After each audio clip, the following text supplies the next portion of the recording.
Hello बच्चों, कैसे हो आप लोग। आज हम शुरू करने वाले हैं एक नया टॉपिक है और वो जो टॉपिक है वो है इंग्लिश ट्रांसलेशन का।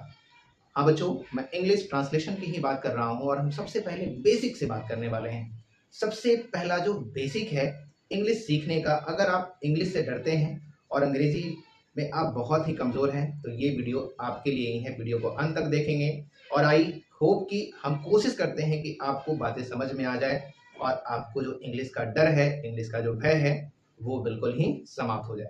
तो बहुत छोटी छोटी बातें करेंगे लेकिन मोटी बातें करेंगे इंग्लिश के लिए। तो सबसे पहले हम बात करते हैं कि इंग्लिश सीखने के लिए हमें समझना क्या है। तो इंग्लिश सीखने के लिए सबसे पहले हमें समझना पड़ेगा कि सेंटेंस क्या होता है। सेंटेंस क्या है? तो सेंटेंस की अगर हम बात करें बच्चों, तो सेंटेंस क्या है। अब इसके डेफिनेशन की हम बात नहीं कर रहे हैं कि सेंटेंस का हमें डेफिनेशन देना है या सेंटेंस की हम कुछ का बात करने वाले हैं। सेंटेंस के हम डेफिनेशन की बात नहीं करने वाले हैं। अब जैसे कहोगे कि मैं एक कोई भी वाक्य बना रहा हूँ, कुछ भी अगर कह रहा हूँ कि राम आम खाता है, तो ये एक सेंटेंस ही तो है। हम कहेंगे कि राम आम नहीं खाता है, ये भी एक सेंटेंस ही तो है। अगर हम कहेंगे कि क्या राम आम खाता है, तो ये भी एक सेंटेंस ही तो है। तो हमने तीन तरह की यहाँ पे बातें करी है। हमने यहाँ पे तीन तरह की बातें करी है। और एक जो पहला हमने बोला कि राम आम खाता है, ये जो सेंटेंस है ये अफर्मेटिव होता है। अगर हमने कह दिया कि राम आम नहीं खाता है, ये भी एक सेंटेंस है। और ये एक सेंटेंस कैसा है? ये है नकारात्मक यानी नेगेटिव सेंटेंस है। अब अगर हम एक और हमने क्या कहा, क्या राम आम खाता है, यानी क्या लगा हुआ है, दैट मीन्स ये जो है इंट्रोगेटिव सेंटेंस है। यानी हम यहाँ पे बात कर रहे हैं कि जो भी हम पूछते हैं, जो भी हम वाक्य बनाते हैं, जो भी हम सेंटेंस बातें करते हैं, वो सेंटेंस क्या होता है? तीन तरीके का ही होता है। एक अफर्मेटिव होता है, दूसरा नेगेटिव होता है और तीसरा क्या होता है? इंट्रोगेटिव होता है। यानी अफर्मेटिव, नेगेटिव और इंट्रोगेटिव तीन तरह के सेंटेंस की बात हम करते हैं। अब तीन तरह के सेंटेंस में हमको कैसे बात करनी है, किस तरह से हम बात करेंगे, हमें उसके लिए एक तो वर्ड मीनिंग आना चाहिए और उसके बाद हमें उसके स्ट्रक्चर आने चाहिए कि कब क्या इस्तेमाल करेंगे, कब हम सब्जेक्ट इस्तेमाल करेंगे, कब हम आर्टिकल्स इस्तेमाल करेंगे, कब हम उसमें जो है इज एम आर का इस्तेमाल करेंगे, कब जो है हम वहाँ पे जो है ऑब्जेक्ट का इस्तेमाल करेंगे, कब जो है हम वर्ब का इस्तेमाल करेंगे। तो ये चीज़ें हमें आनी चाहिए। लेकिन हम इतनी बड़ी बात अभी नहीं करेंगे। हम अभी बहुत ही जीरो से चलने वाले हैं, एबीसीडी से नहीं चलने वाले हैं। एबीसीडी आपको आती है। कुछ ऐसे बच्चे हैं, सच में अगर बात करी जाए कि एबीसीडी, तो कई ऐसे बच्चे हैं जिनको एरोप्लेन की मीनिंग भी नहीं आती है, जिनको नेबरहुड की मीनिंग भी नहीं आती है, जिनको अगर कुछ और मीनिंग दे दिया जाए तो वो बिल्कुल भी नहीं लिख पाते हैं। सिर्फ उनको एबीसीडी के 26 अक्षर का ज्ञान है, लेकिन उस 26 अक्षर को जोड़ करके किस तरह से हम कोई वर्ड बनाएंगे वो भी उनको जो है नहीं ज्ञान है, वो भी नहीं समझ पाते हैं। ऐसे बहुत सारे, अब कहोगे कि ये सारी बातें कैसे हो रही, ऐसे बहुत सारे बच्चे को मैंने देखा है कि मैंने खुद ही बच्चों को अगर कहा कि बच्चों एबीसीडी आती है बहुत अच्छी तरह से, बच्चे बोलते हैं एबीसीडी क्या पूछ रहे हो आप, 9 क्लास में, 10 क्लास में, 8 क्लास में आप कह रहे हो एबीसीडी की बात करो। मैंने 9 और 10 क्लास के बच्चों को अगर मैं पूछूं तो एबीसीडी का मतलब वो जानते हैं इतना ही कि हाँ एबीसीडी के 26 अक्षर को समझ लेना, पढ़ लेना, एबीसीडी आता है। लेकिन कोई अगर उनको वर्ड दे दिया गया तो वो उसको गलत कर देते हैं, उसको गलत कर देते हैं, वो लिख नहीं पाते हैं।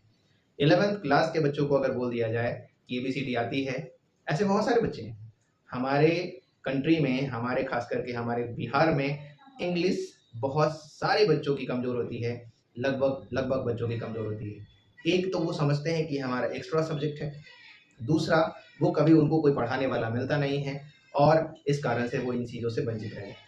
तो हम उन बच्चों के लिए बड़े ही बेसिक से जो है इंग्लिश ट्रांसलेशन की पहले हम बात करेंगे। बच्चों एक्चुअली होता क्या है कि अगर आप ट्रांसलेशन भी बनाते रहते हो तो आप इंग्लिश बोलना सीख जाते हो, आप समझने लगते हो। अगर आप कुछ भी नहीं करते हो तो बिल्कुल भी आपको कुछ भी समझ में नहीं आती है। तो सबसे पहले हम यहाँ पे बात करेंगे सेंटेंस की। हमने बात करी है, तो सेंटेंस की हमने जो बात करी है, तो हमने सबसे पहले कहा कि अफर्मेटिव सेंटेंस होता है। क्या होता है? अफर्मेटिव सेंटेंस होता है। फिर हमने कहा कि क्या होता है? निगेटिव सेंटेंस होता है, निगेटिव सेंटेंस होता है। फिर हमने कहा क्या? इंट्रोगेटिव सेंटेंस होता है, इंट्रोगेटिव सेंटेंस होता है, इंट्रोगेटिव सेंटेंस होता है। तो यहाँ जो अफर्मेटिव है ना, ये जो नेगेटिव है, ये जो इंट्रोगेटिव है, इसमें है क्या? अगर तुमने बात करी है कि मान लो कि राम आम खाता है, तो ये जो टर्म है, ये जो है, ये जो सेंटेंस है, ये जो वाक्य है, ये क्या है? ये वाक्य है अफर्मेटिव का। अगर हम बात यहाँ पे करते हैं कि राम आम नहीं खाता है। तो ये यहाँ पे नहीं आ गया, तो नहीं आ गया का मतलब क्या है? नहीं आ गया का मतलब क्या है? ये नेगेटिव सेंटेंस है। और अगर यहाँ पे बात करें इंट्रोगेटिव की, तो यहाँ पे अगर लगा देते हैं कि क्या राम आम खाता है, तो ये क्या हो गया? ये जो टर्म हो गया, ये जो सेंटेंस हो गया, वो हो गया क्या? इंट्रोगेटिव सेंटेंस हो गया। तो आप तीन तरह के सेंटेंस की आप ज्यादा बात करते हैं, अफर्मेटिव की बात करते हैं, नेगेटिव की बात करते हैं और इंट्रोगेटिव की बात करते हैं।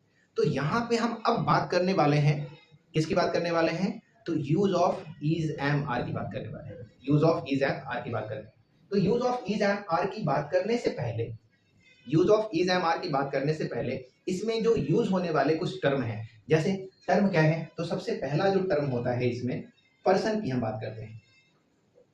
पर्सन की बात करते हैं। पर्सन क्या होता है बच्चों? पर्सन, जिसको आप हिंदी में पुरुष बोल सकते हो। तो पर्सन क्या होता है कि अब जैसे मैं कहूँ कि मैं भी एक पर्सन ही हूँ, लेकिन पर्सन कौन कौन हो सकता है? पर्सन मैं हो सकता हूँ, और अगर मैं आपको बता रहा हूँ, जितने भी बच्चे आप सुन रहे हो, आप भी एक पर्सन हो, आप भी एक पर्सन हो। और अगर मैं किसी और के बारे में बता रहा हूँ, जैसे मैं मेरा नाम कुछ और है, मैं बात कर रहा हूँ राम की, बात कर रहा हूँ कि राम आम खाता है, तो राम की मैं बात कर रहा हूँ, तो राम भी एक पर्सन है, मैं भी एक पर्सन हूँ, आप भी एक पर्सन हो, और जिसकी बात हो रही है वो भी एक पर्सन है। लेकिन तीन चीजें यहाँ पे आती है, मैं बोलने वाला हूँ, आप सुनने और समझने वाले हो, और कहा किसी और के बारे में जा रहा है। तो एक होता है जो बोलने वाला है, वो होता है फर्स्ट पर्सन। दूसरा होता है जो सुनने वाला है, वो होता क्या है? Second person. और तीसरा वो जिसके बारे में कहा जा रहा है, उसको कहते क्या है? थर्ड पर्सन कहते हैं। क्या कहते हैं उसको? Third person. यानी फर्स्ट पर्सन, सेकंड पर्सन और थर्ड पर्सन। तो यहाँ पे पर्सन की अगर हम बात करेंगे, तो पर्सन क्या हो गया? फर्स्ट पर्सन हो गया। क्या हो गया? फर्स्ट पर्सन हो गया। और क्या हो गया? सेकंड पर्सन हो गया। सेकंड पर्सन हो गया। और क्या हो गया? थर्ड पर्सन हो गया। क्या हो गया? थर्ड पर्सन हो गया। दूसरी जो हम इसमें इस्तेमाल करने वाली बातें हैं, वो है नंबर। अब ये नंबर क्या होता है? अगर हम नंबर की बात कर लें, नंबर की बात करें, तो नंबर जो है, नंबर की अगर हम बात करें, नंबर की बात करें, तो नंबर में या तो सिंगुलर होगा, सिंगुलर होगा, या क्या होगा? प्लूरल होगा। सिंगुलर होगा या प्लूरल होगा। तो बच्चों हम बात कर रहे हैं सिंगुलर और प्लूरल नंबर की। सिंगुलर का मतलब आप समझ रहे हो कि क्या होता है? एक होता है, यानी सिंगल होता है, कोई अकेला है तो वो क्या है? सिंगुलर है। और अगर बहुत सारे साथ में है, एक से ज्यादा अगर साथ में है, तो उसको कहते हैं क्या हो? प्लूरल में। यानी अकेला सिंगुलर है और एक से ज्यादा है तो प्लूरल है। संस्कृत में क्या बता रहे थे हम, कि संस्कृत में एक वचन होता है, द्विवचन होता है, बहुवचन होता है।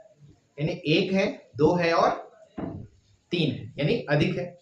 और उसको क्या कहते हैं? स, तो, ते, इस तरह से बोला जाता है। लेकिन इंग्लिश में ऐसा नहीं है। इंग्लिश में सिंगुलर नंबर होते हैं और प्लूरल नंबर होते हैं। एक होता है या बहुत सारा होता है, यानी एक से ज्यादा को क्या बोलते हैं? प्लूरल बोलते हैं। जैसे यहाँ पे अगर हम कहते हैं कि सिंगुलर की अगर हम बात करें, तो आई क्या है? सिंगुलर है। आई क्या है? सिंगुलर है। बी क्या है? तो प्लूरल है। यू क्या है? तो यू सिंगुलर है। और यू का मतलब तुम भी होता है, आप भी होता है। यू का मतलब तुम भी होता है, आप भी होता है, आप लोग भी होता है, तुम लोग भी होता है। यानी यू एक ऐसा वर्ड है, एक ऐसा वर्ड है जिसका मतलब सिंगुलर में भी है, जिसका मतलब क्या है? प्लूरल में भी है, सिंगुलर में भी है और प्लूरल में भी है। ओके, तो यहाँ पे अगर देखते हैं, अब जैसे मान लो अगर हम बात कर रहे हैं किसका? सिंगुलर, जैसे थर्ड पर्सन की, तो राम भी सिंगुलर है, ही भी सिंगुलर है। इसी तरह से हम बात करेंगे, दे भी क्या है? यहाँ पे दे क्या है? प्लूरल है। दे क्या है? प्लूरल है।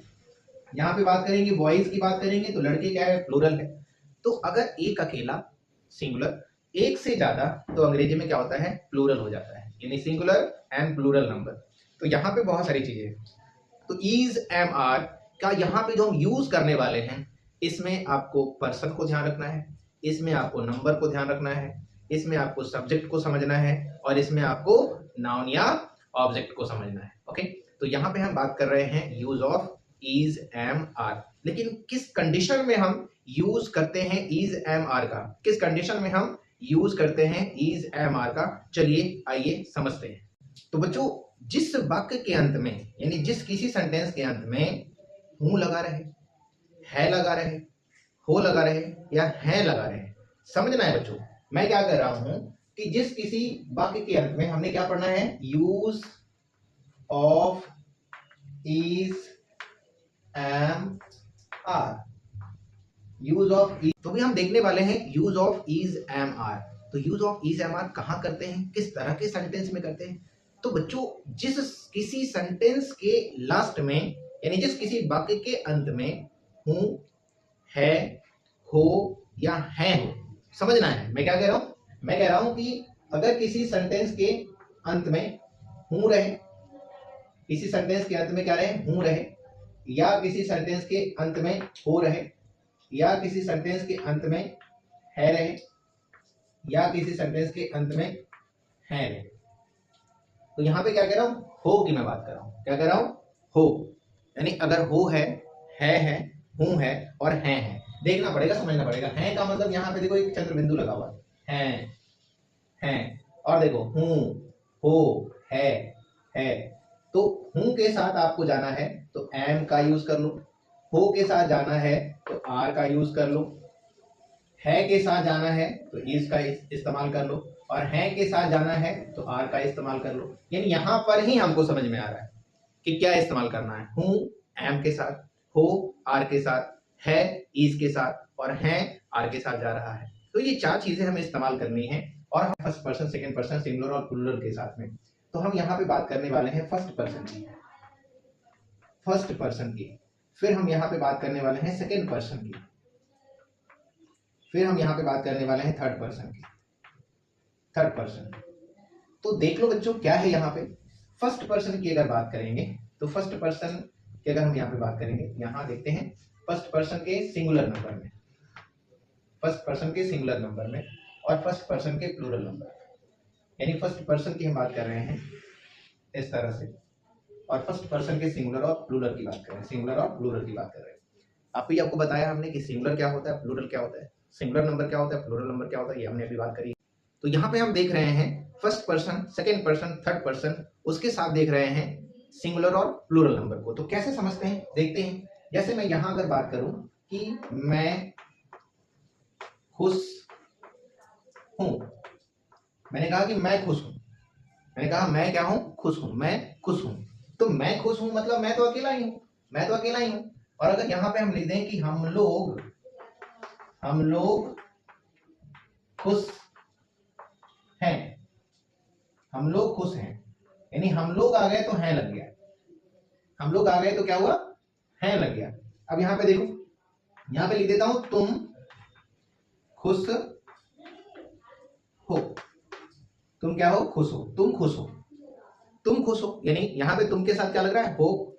अभी देखो आगे यहाँ पे आप लोग या तुम लोग, आप लोग खुश हैं या तुम लोग खुश हो। अगर तुम लोग की बात करेंगे, तुम लोग की बात करेंगे तो क्या हो जाएगा, यहाँ पे दो तरीके के सेंटेंस बना देता हूं मैं। आप लोग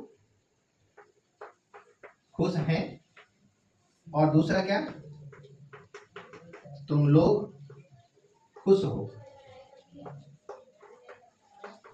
खुश हो, तुम लोग खुश हो। यहाँ पे सेंटेंस बन गया, यहाँ पे सेंटेंस बन गया।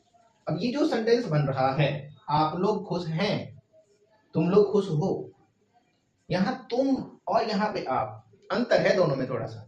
यहाँ पे तुम के साथ में हो लग रहा है, तुम लोग हो तो हो गया, और आप लोग है तो हैं आ गया। यहाँ पे एक रिस्पेक्टेड वर्ड आ गया, आप लोग, एक रिस्पेक्टेड वर्ड है आप लोग, और यहाँ पे क्या है, तुम लोग। तो तुम लोग के साथ हो, और हम आप लोग के साथ क्या है का प्रयोग हो रहा है। ओके, आगे समझते हैं। अब देखते हैं, यहाँ पे बात करते हैं राम खुश है, राम खुश है, यानी राम के साथ क्या रहा है आ रहा है मतलब राम अकेला है, एक लड़का है, और उसके साथ क्या रहा है का प्रयोग हो रहा है नहीं है का प्रयोग हो रहा है, सिर्फ और सिर्फ है, चंद्र बिंदु नहीं लग रहा है नहीं हो रहा है का प्रयोग हो रहा है। ओके, अब यहाँ पे बात करते हैं, यहाँ पे बात करते हैं, बहुत सारी बातें कर सकते हैं, जैसे वे लोग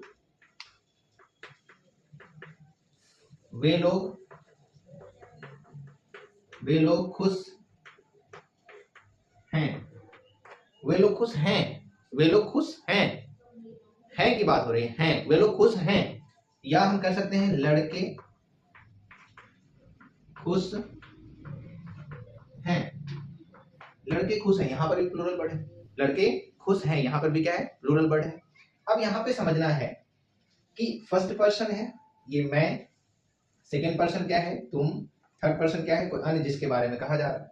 मैं का प्लूरल क्या है, बी हो रहा है, हम लोग हो रहा है, तुम का क्या है, आप लोग, यानी यू का यू ही रहेगा। राम का जो प्लूरल है तो राम का तो प्लूरल होगा नहीं, ही सी इट कुछ भी आएगा, अलग चीजें आ जाएंगी, है ना। यानी वह खुश है भी लिख सकते हैं, यहाँ पे वह खुश है लिख सकते हैं, यहाँ पे वह खुश है भी लिख सकते हैं, राम की जगह पे वह खुश है लिख सकते हैं। अब यहाँ पे सेंटेंस क्या बनेगा, सेंटेंस बनेगा आई, अब देखो हूँ है तो क्या लगा लो, एम, और क्या लगा लो, हैप्पी, आई एम हैप्पी। इसके बाद क्या लगा लो, यहाँ पे बी, बी का मतलब क्या होता है, हम लोग हैं, तो यहाँ पे क्या लगाया, है मतलब आर लगा लेना है, यानी बी आर हैप्पी, हम लोग खुश हैं, बी आर हैप्पी। इसी तरह से तुम यहाँ पे आ गया, यानी यू आ गया। इसके बाद क्या है, यू के साथ क्या है, आर, यानी you are happy, you are happy. और यहाँ पे आप लोग हैं या तुम लोग हो, सबके साथ में एक ही सेंटेंस आएगा, वो सेंटेंस क्या आएगा, यू आर हैप्पी, यानी यू आर हैप्पी। दोनों ही सेंटेंस में, चाहे इसमें या इसमें, कोई अंतर नहीं दिख रहा है, इसमें कोई अंतर नहीं दिख रहा है। हिंदी वाले लिखने में तो अंतर दिख रहा है, तुम लोग और आप लोग कह रहे हैं, लेकिन इंग्लिश वाले इस वर्जन में कोई अंतर नहीं दिख रहा है। यानी यू का मतलब तुम लोग भी होता है, तुम भी होता है, और आप लोग भी होता है, ये सारी चीजें होती है। राम खुश है तो राम है, तो है का मतलब इज की बात हो रही है, तो Ram is happy, Ram is happy, यानी राम खुश है। वह खुश है तो ही के साथ भी इज जाएगा, he is happy, he is happy. इसी तरह से है यहाँ लगा हुआ है तो क्या हो जाएगा, दे माने वे लोग, तो they are happy, they are happy. लड़के खुश हैं तो लड़के हैं मतलब the boys, the boys are happy, the boys are happy. तो इस तरह से हम क्या कर सकते हैं, इसी बेसिस पे हम इज एम आर का सेंटेंस हम बना सकते हैं और इज एम आर का यूज कर सकते हैं बहुत ही साधारण तरीके से। अब हम यहाँ पे कुछ सेंटेंस बनाएंगे और आपको समझाएंगे कि आप कैसे इस्तेमाल कर सकते हो इज एम आर का, अगर डिफरेंट तरह के सेंटेंस आ गए तो हम यहाँ पे कुछ प्रैक्टिस कर रहे हैं, और उस प्रैक्टिस को आप भी करोगे, और करते हुए आप ऑक्सफोर्ड की जो ट्रांसलेशन की है, जूनियर इंग्लिश ट्रांसलेशन है, उसको आप खरीदोगे और उससे आप प्रैक्टिस करना शुरू करोगे। अगर आप हमारे साथ प्रैक्टिस करते हो, साथ साथ चलते हो, तो बाय गॉड आप भी अच्छे से अंग्रेजी सीख पाओगे, समझ पाओगे एक साथ साथ। तो आइए देखते हैं, समझते हैं। जैसे बच्चों यहाँ पे प्रैक्टिस कर रहे हैं, तो जैसे वह अच्छी है, तो वह की मीनिंग क्या है, तो यहाँ देखना पड़ेगा, अच्छी है का मतलब किसी न किसी फीमेल की बात हो रही है। ही और सी, ही का मतलब भी वह है और सी का मतलब भी वह है, तो ही और सी की यहाँ पे बात हो रही है। तो यहाँ पे क्या होगा, ही नहीं होगा, बल्कि क्या होगा, गर्ल के लिए वह क्या होता है, सी होता है। तो सी के साथ भी क्या आ जाएगा, इज जाएगा, यानी सी इज गुड, वह अच्छी है, सी इज गुड। राम दयालु है तो राम लिखेंगे ही लिखेंगे, राम दयालु है, दयालु का मतलब क्या होता है, काइंड, तो राम इज काइंड, काइंड मतलब क्या होता है, दयालु, दयालु होता है। इसके बाद राम और सोहन, तो राम भी है सोहन भी है, दो है, यानी एक नहीं है, तो राम एंड श्याम, राम एंड सोहन, तो राम एंड सोहन, तो दो हो गए, तो प्लूरल हो गए, तो आ लगाएंगे। और यहाँ देखो अच्छे हैं, तो Ram and Sohan are good, क्या लगाएंगे, गुड लगाएंगे। इसके बाद वे लोग तैयार हैं, वे लोग, दे का मतलब क्या होता है, वे लोग, तो दे आर रेडी, ये वे लोग तैयार हैं, यानी वे लोग तैयार हैं, यानी दे आर रेडी। इसके बाद बच्चे तैयार हैं, बच्चे तैयार हैं, तो बच्चे तैयार हैं की बात हो रही है, वे लोग तैयार हैं की बात हो रही है, तो बच्चे तैयार हैं, यानी the children, the children are ready, the children are ready, children are ready.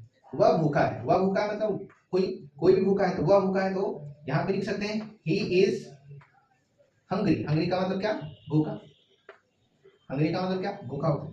गाय काली है, तो गाय काली मतलब द काउज आर ब्लैक, गाय काली है।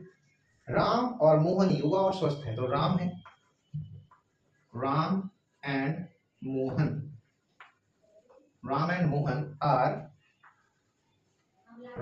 आर युवा, युवा का मतलब यंग होते हैं, यंग